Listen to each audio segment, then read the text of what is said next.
Reels वाली बहू। प्रज्ञा को रील्स बनाने का बड़ा ही क्रेज है और वो दिन भर रील्स बनाती रहती है। खाते पीते घूमते फिरते घर में कॉलेज में रील्स बनाने के कारण प्रज्ञा पूरे कॉलेज में हाईलाइटेड है। जहां उसकी रील्स सभी को पसंद आते हैं, वहीं मनीषा चिंता में डूबी रहती है। एक रोज जब खाते हुए प्रज्ञा रील्स बना रही होती है, तब मनीषा कहती है, 1 मिनट भी चैन नहीं है इस लड़की को। ये नहीं कि खाना तो आराम से खा ले, लेकिन नहीं, अरे थोड़ी देर रील्स नहीं बनाओगी तो आसमान नहीं टूट पड़ेगा। अरे मम्मी, इसी को तो कहते हैं डिटर्मिनेशन। तुम नहीं समझोगी ये सब। हे भगवान, इस लड़की को सद्बुद्धि दे। जब देखो तब टेढ़ा बाका मुंह बनाती रहती है। मनीषा की बात का प्रज्ञा पर जरा भी असर नहीं होता और वो खाते खाते रील्स बनाती रहती है। दिन बीतने लगते हैं और देखते देखते प्रज्ञा का कॉलेज भी खत्म हो जाता है। आए दिन कोई ना कोई मनीषा को प्रज्ञा की शादी करवाने का सुझाव दे जाता है। सब ठीक ही कहते हैं, प्रज्ञा की शादी कर देनी चाहिए। अपने घर के काम काज में व्यस्त हो जाएगी तो खुद ही ये रील्स और नाच गाना बंद हो जाएगा। मनीषा और प्रेम प्रज्ञा के लिए एक अच्छा लड़का ढूंढने लगते हैं और तभी विकी का रिश्ता प्रज्ञा के लिए आता है, जिसने प्रज्ञा को उसकी रील्स देखकर पसंद कर लिया था। अगले दिन विकी अपने माता पिता के साथ प्रज्ञा के घर पहुंच जाता है और प्रज्ञा साड़ी पहने हाथों में चाय की ट्रे लिए उनके सामने आती है। जब विकी को पसंद है तो हमें भी बहू पसंद है। बहन जी, आप बारात की तैयारी कीजिए। एक बार लड़का लड़की अकेले में बात कर ले तो अच्छा रहेगा। हाँ हाँ, क्यों नहीं। मनीषा विकी को प्रज्ञा के कमरे में भेजती है, जहां प्रज्ञा पहले से ही रील्स बना रही होती है। तभी विकी कहता है, आ गए आपके साजन जी। हमारे साथ ये रील्स कंप्लीट करती तो और भी अच्छा रहता। अच्छा जी, अब आ ही गए हैं तो बना ही लेती हूँ आपके साथ। दोनों मिलकर रील्स बनाते हैं। जब वी मीट और तुरंत पोस्ट भी कर देते हैं। फिर विकी कहता है, जब आप साड़ी में चाय लेकर आए तब मुझे लगा कि कहीं मैं गलत घर में तो नहीं आ गया। अब सही है। दोनों की शादी पक्की हो जाती है और शादी के दिन भी प्रज्ञा रील्स बनाने से चूकती नहीं। यहाँ तक कि बारात के समय भी नाचते हुए रील्स बनाती है।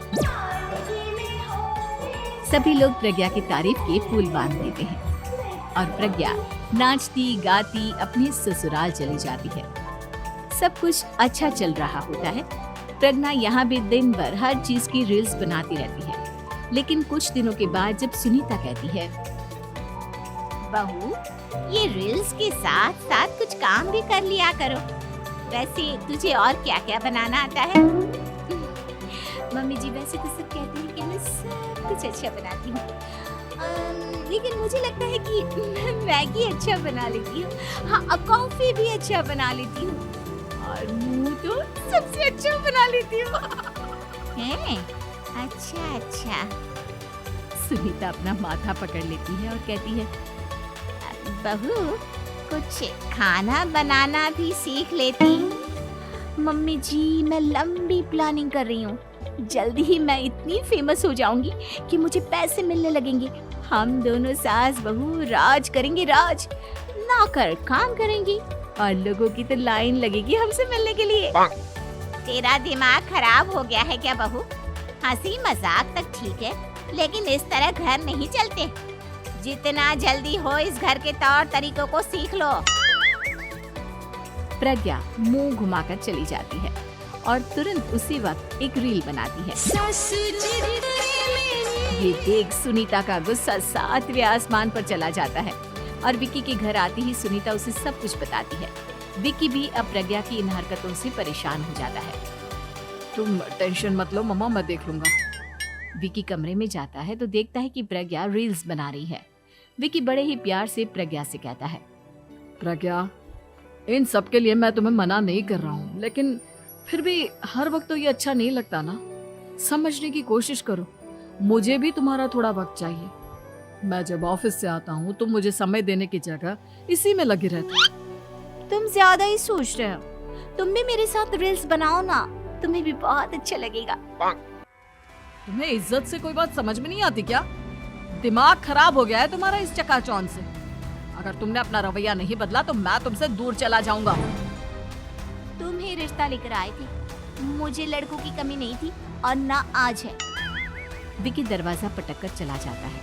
धीरे धीरे विकी प्रज्ञा से दूर होता जाता है। एक रोज मनीषा प्रज्ञा के ससुराल उससे मिलने जाती है। तब सुनीता उससे कहती है, बहन जी, अब आई हैं तो कुछ दिन यहाँ रहकर जाइएगा, आप ही का घर है। हाँ मम्मी, बहुत दिन हो गए तुम्हारे साथ एक भी रील नहीं बनाई मैंने। प्रज्ञा तुरंत अपने फोन में रील्स ऑन कर लेती है। ये सब मुझसे नहीं होगा। तेरा ये भूत अभी तक नहीं उतरा क्या? बहन जी, आप कुछ कहती नहीं क्या इसे? जब आप ही कुछ नहीं कर पाई तो मैं कर ही क्या सकती हूँ। सास तो वैसी ही बदनाम है। शाम को घर की लाइट चली जाती है और मनीषा प्रज्ञा से कहती है, मेरे घुटनों में बहुत दर्द हो रहा है, तू लाइट का कुछ इंतजाम करना बेटा। अच्छा, कैंडल जला देती हूँ मम्मा। प्रज्ञा गाते हुए कैंडल जलाती है और खिड़की के पर्दे के पास रख देती है।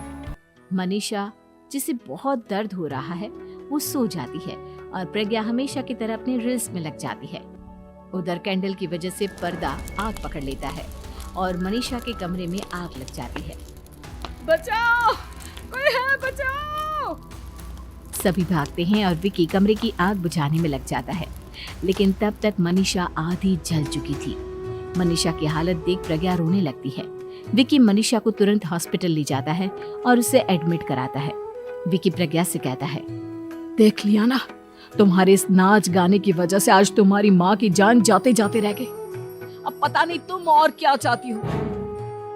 उधर डॉक्टर कहते हैं, इनकी हालत बहुत नाजुक है, आधे से ज्यादा जल चुकी है। प्रज्ञा रोती हुई मंदिर में जाती है और भगवान के आगे जाकर कहती है, भगवान, मेरी माँ को ठीक कर दो। मैं कसम खाती हूँ, हाथ से ये रील्स बनाना छोड़ दूंगी। बस मुझे मेरी माँ वापस मिल जाए। 2 दिन बीत जाते हैं और मनीषा खतरे से बाहर आ जाती है। पेशेंट अब ठीक है, आप लोग उनसे मिल सकते हो। सब कोई मनीषा से मिलता है और प्रज्ञा सबके सामने अपना फोन तोड़ देती है। मुझे माफ कर दो मम्मा, मैंने तुम लोगों की बातों को नजरअंदाज किया। बेटा, कोई भी चीज जरूरत से ज्यादा खराब है। मैंने तुम्हें रील्स बनाने से कभी मना नहीं किया, लेकिन हर वक्त एक ही चीज तो सही नहीं है। मैं समझ गई हूँ मम्मा, आई एम सॉरी। प्रज्ञा उस दिन से रील्स बनाना छोड़ देती है और पूरी तरह से अपने घर में लग जाती है।